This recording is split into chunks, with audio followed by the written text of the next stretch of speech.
Shalom saudara-saudara, selamat berjumpa kembali.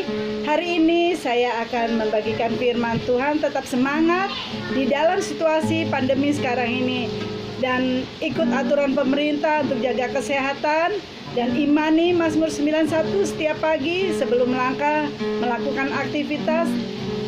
Saya sarankan baca firman Tuhan di Mazmur 91 dan imani bahwa saudara-saudara dan keluarga dilindungi di dalam kebesaran Tuhan, kasih Tuhan menyertai saudara-saudara sekalian.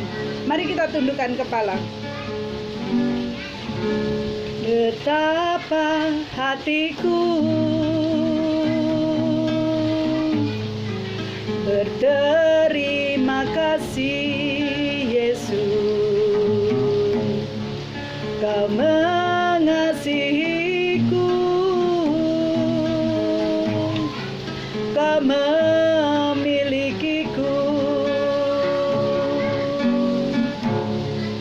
Hanya ini Tuhan persembahanku, seturut hidupku, jiwa dan ragaku. Sebab tak ku miliki harta kekayaan yang cukup berarti untuk ku persembahkan.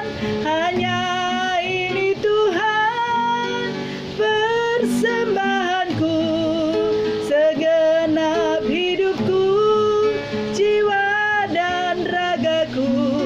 Pakailah hidupku sebagai alatmu seumur hidupku. Bapa kami yang ada di dalam surga, hamba-Mu akan menyampaikan firman Tuhan. Urapi hamba-Mu Tuhan, biarlah firman yang ditaburkan ini menjadi kekuatan bagi setiap orang yang mendengarkan.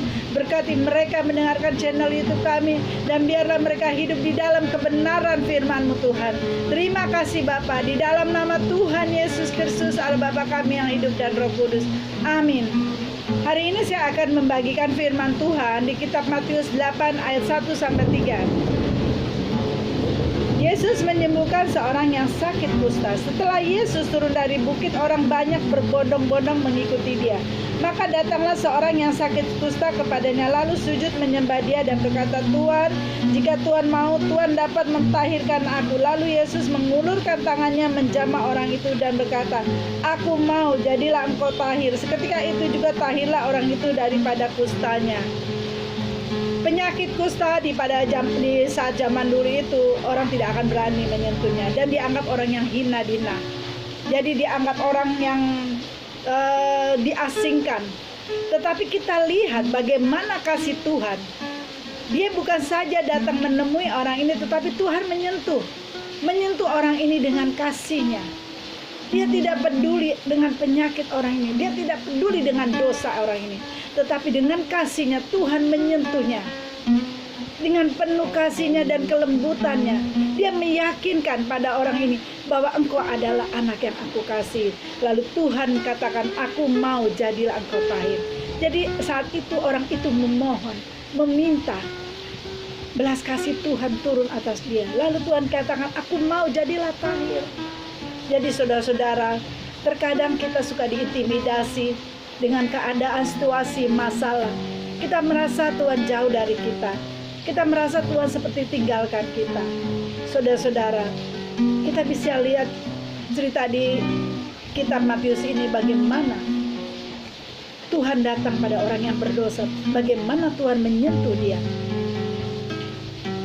Kasih Tuhan tidak pernah dia memperhitungkan, dia tidak melihat bagaimana kita, tetapi Tuhan lihat ada hati yang perlu ditolong. Semua orang Kristen percaya pada Tuhan, memiliki kuasa untuk memberkati, menyembuhkan, memulihkan. Tetapi kita tahu bahwa tidak semua orang Kristen percaya bahwa Tuhan bersedia melakukan semua itu. Jadi kita tahu semua orang Kristen percaya bahwa Tuhan bisa menyembuhkan kita, memulihkan kita, memberkati kita. Tapi adakah semua orang percaya bahwa Tuhan mampu melakukannya? Nah, itu pertanyaannya. Banyak orang-orang meragukan bahwa Tuhan akan bertindak untuk kita. Sekarang pertanyaannya, bagaimana kita bisa menerima pemulihan?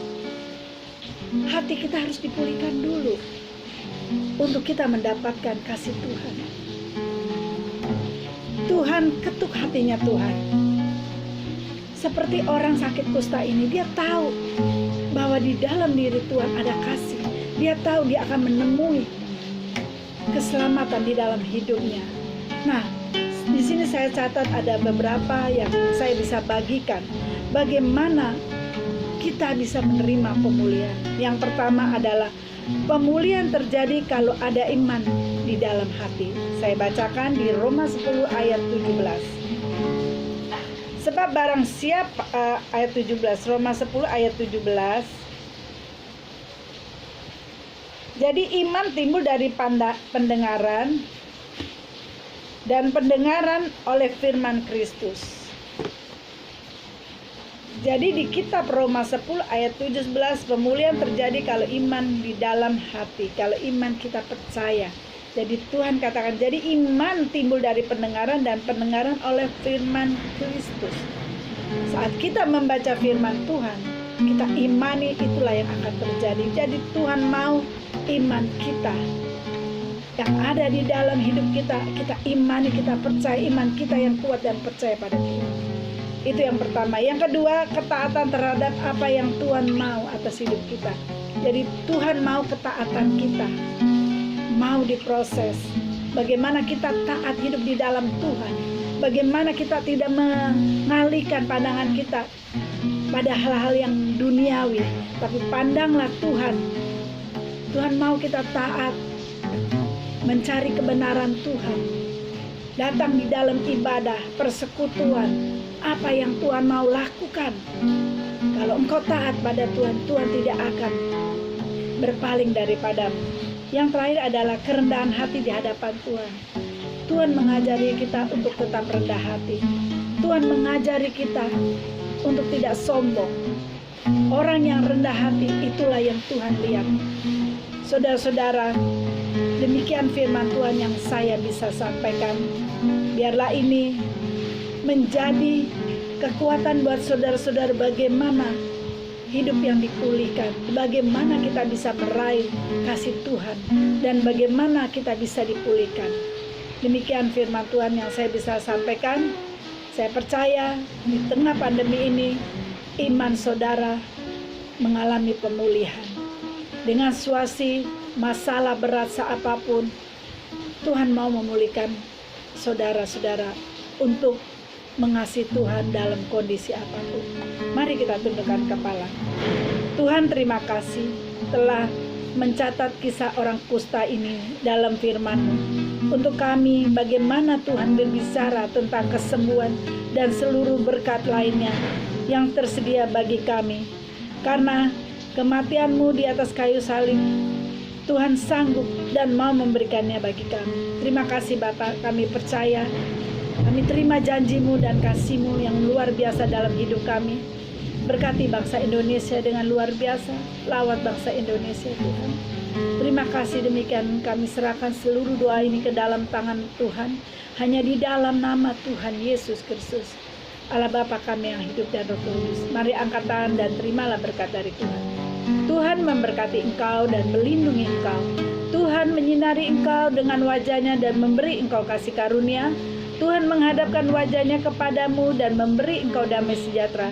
Terimalah berkat dari Allah Bapa, cinta kasih Tuhan Yesus Kristus, penyertaan Roh Kudus dari hari ini sampai selama-lamanya.